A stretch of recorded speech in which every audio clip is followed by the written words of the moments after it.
Practice plans seem to be one of those things that there's this kind of mystic reverence for them, almost like playbooks, that coaches seem to think if they get the practice plan and they get the right practice plan, the right practice plan template, and all of these different things, that all of a sudden you're going to have better practices, that better things are going to happen. And none of that's really true. A lot of coaches have been successful going out there and just winging it. And a lot of us are more like me, and that just makes us completely nervous about what's going to happen. So what we're going to talk about is, what are the secrets behind a practice plan? And in particular, do you need one? How strictly do you need to adhere to it? And what needs to go onto that practice plan? And maybe not in that order. I'm going to be looking at a practice plan in just a minute that's just in Google Drive. And the nice thing about Google Drive is that you can share your file with the rest of your coaching staff, and they can go in and edit and kind of put in their own drills during the day and get the practice plan all set up the way that everyone wants it. We can collaborate on it from a distance because Google Drive is free. It's in the cloud.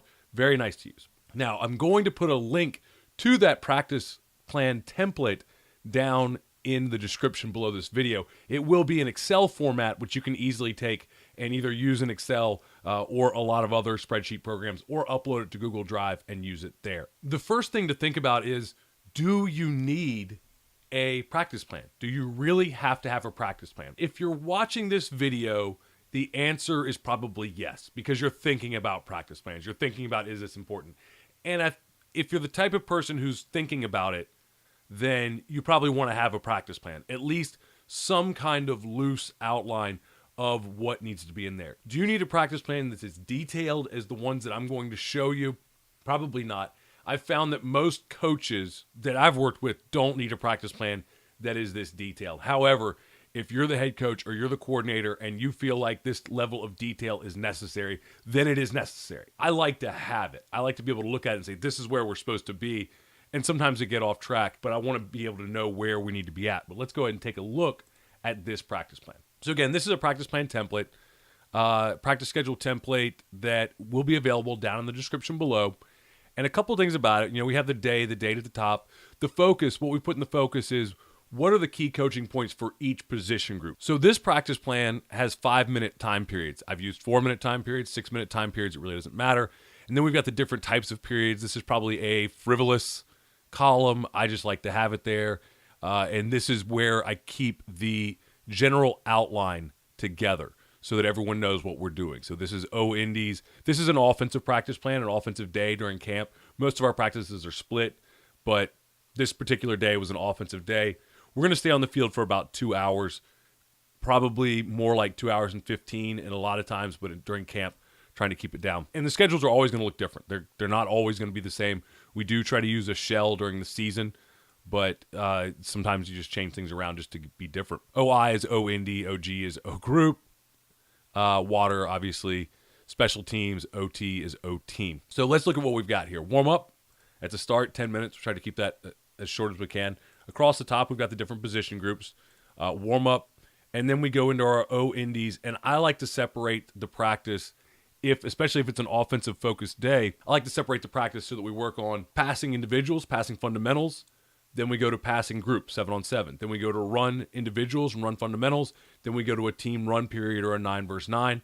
And then we go to special teams and then to our team offense. And in this case, we had a goal line before conditioning. The offensive line stays in individuals and one-on-ones while we do 7-on-7. And then we have our individuals and 9 versus 9 run here. And obviously the wide receivers will stay in individuals and work on their blocking and one-on-ones during 9v9 run. On a day like this, very possible, because the crack block is important, that we may not split the receivers off. We may keep the receivers in the team run period because their crack block is critical, because you can see we were installing the toss. This is a pretty detailed practice plan template. We've got special teams in there. We usually do 2 special teams a day. And then the gray blocks are water breaks. We always try to put 20 minutes or so of water breaks. That's for safety. That's for CYA purposes, to say, hey, we have water breaks. But it's also because if I need to shave a little bit of time, the water break doesn't have to be a full 5 minutes. Kids can go get water, and we let kids go get water if they need water. We're not going to hold them back. But if water break needs to be shaved down to 3 minutes, in our situation, that's fine. It's no problem. And we can pull back, get back an extra couple of minutes here and there if we're sliding off of the schedule on the practice plan. First of all, how do we stick to a practice plan? Like, we've decided we need a practice plan, whether it's this detailed or a lot of coaches will just use a simple outline that'll say offensive individuals, offensive 7-on-7, 9v9, defense indies, defense 9v9, team O, team D. That's it. Or special teams, conditioning. Very simple and very basic. And each coach will know what they need to do or be responsible for figuring out what they need to do in their individual periods. I like to have it down because I want to make sure that everything is meshing together. So this level of detail is important to me because for example, if we're installing power, then the offensive line should be working on down blocks. They should be working on pulls. The H-back should be working on his kick out. The quarterback and the R should be working on their exchange for power. We should be reverse pivoting. We should be counter stepping. The receivers should be coming down or working on coming down and blocking the safeties or stalking the corners or whatever it is that you do on your power. If we're going to be installing the power pass, then we're going to be wanting to do the same things, but having the receivers work on their power pass routes. And a lot of times we'll do those together so the receivers have something to work on. So it's more to have everybody on the same page and working. Same thing defensively. If I'm installing a certain blitz, I better make sure that we're working on blitz technique, that we're working on, if we're installing a front where we're going to be in a shade, we're working on a shade, so that our practice plan is together. And I've talked about this in a lot of places. Your practice plan is going to build from where you want to be at the end of the week or where you want to be at the end of the install, where you want to be at the end of the day. You break those things down, and your practice plan better be geared towards that. And you better have priorities. So let's talk about how we stay on schedule. There's a few different tools that you can use. Some teams and some coaches have a practice timer. And I think these are great. I would love to have a practice timer. We've never had a true legitimate practice timer, one that's, the big timer that everybody can see and it buzzes at the... I've never had that available. I think that's great. I would love to have that. If you don't have that, you can have a manager. We've done this. Managers tend to get distracted, and if something happens where a manager has to go run off, now you lost your timer. Most situations that I've been in, one of the coaches has needed to be the period 1, period 2 guy. It's usually me because I'm a schedule kind of guy. So I found 2 different things that worked for me. One was an iPhone app, and not any one particular. I've used lots of them. If you just search for interval timer, iPhone, Android, wherever, search for interval timer, set your interval on 5 minutes, set it to however many periods you're going to go through, and that works. Number 2 is you can set your a watch. I bought a cheap Timex, I think, that's an interval timer watch. That worked better for me because the phone stuck down in the pocket. I didn't always hear it. Now, when do you adjust from this practice schedule? So you've got this all laid out. You're timing it. You've got somebody yelling, period 3, period 5. When do you say, hey, I know it's period 5, and I know it says we're going to 7-on-7 or whatever. We're not ready yet. When do we make that call? When do we make that adjustment? Well, if you've got a playbook and you've got a plan and you know what your install is and you know what's important and you've prioritized, if the priority is not getting done, you can adjust the practice schedule. But if we're going to stay here and do this an extra 10 minutes, it's going to be at the expense of something at the end. Because when we sat down and decided, here's what goes into the install, here's what our players can handle, we said it's going to take us 20 minutes to get this skill drill installed, done, worked on. And after 20 minutes, we say, you know what? It takes 30. Our whole install was designed around the idea that it was going to take 20 minutes for this, and then we were going to spend 10 minutes on this and 10 minutes on this. If it takes 30 for the first one, then one of those other things has got to come out. Or otherwise, you're saying our kids magically became able to handle more than we expected when we found out they couldn't learn it as fast as we thought they could. That doesn't make any sense. So most coaches will just expand, and the practice plan goes from 2 hours to 2.5 to 3. I think that's one reason I like having a practice plan, is because I like to be able to say, hey, we're going to kill this period so that we can put that time into this period.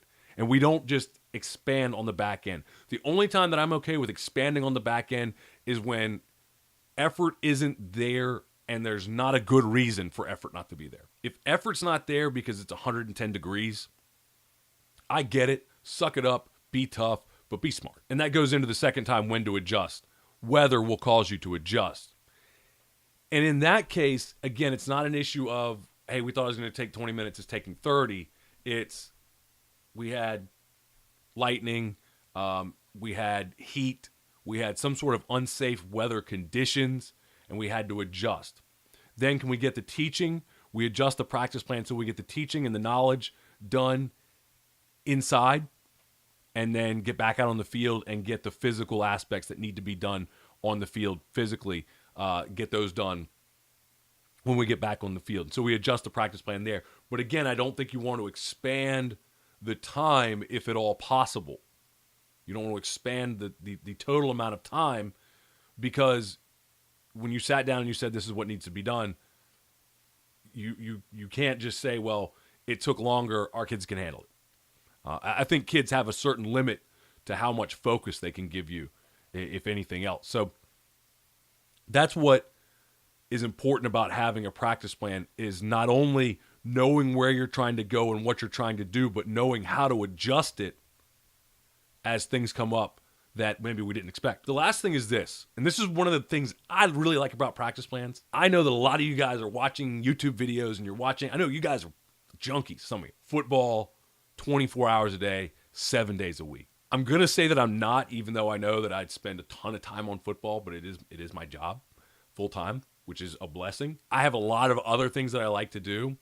I don't want to be on a football field for 3.5 hours. What do you think your kids are thinking? You need to value other people's time. When you start to spend, as the head coach, as the coordinator, when you start to expand practice, I know as a coach, I'm going, man, we were supposed to be out of here 20 minutes ago.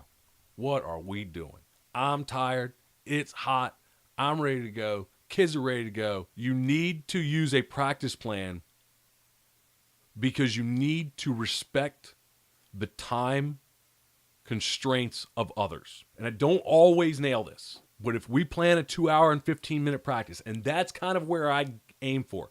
The template I'm showing you is a 2-hour practice, but I try to aim for 2 hours and 15 minutes, start to finish.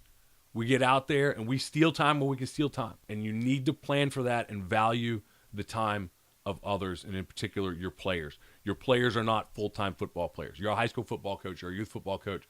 Your players, you're a college football coach. Your players are not full-time football players. They have other things to do.